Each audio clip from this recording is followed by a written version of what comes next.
Bonjour, le configurateur Signet, Lenny Kravitz en Jeep et les caprices de stars au cinéma, c'est le menu du jour. Avant cela, les radars.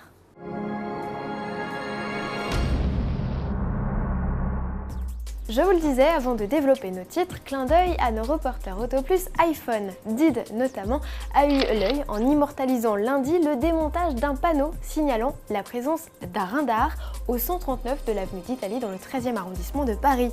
Une opération très médiatique puisqu'il s'agit du premier retrait dans la capitale depuis l'annonce du gouvernement de mesures pour enrayer le nombre de morts sur les routes.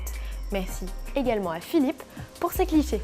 De son côté, Max8202 nous fait profiter de photos de l'Astra GTC dans une livrée jaune, une couleur qui va ravir à la compacte 3 portes dont tous les détails seront livrés le 7 juin prochain. La Signet est une Aston Martin comme une autre, c'est un peu le message que nous envoie la firme de Gaydon lorsque l'on découvre le configurateur en ligne de la puce. Certes, la petite anglaise d'à peine 3 mètres de long est une jumelle de la Toyota iQ, mais elle compte sur son catalogue très étoffé de personnalisation pour se distinguer.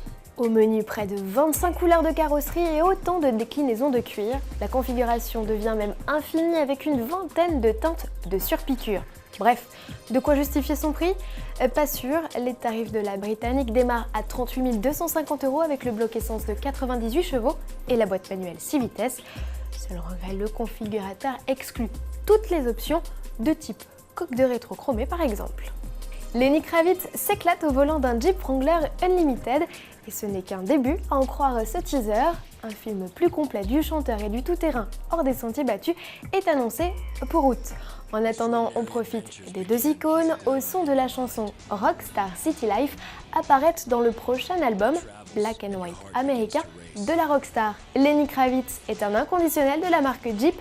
Il conduit le même Wrangler depuis 16 ans et refuse de s'en débarrasser. De quoi convaincre les plus jeunes de succomber? À suivre. Pour finir, Cannes est le festival international du film. Les stars ont parfois des lubies, ce n'est pas un secret.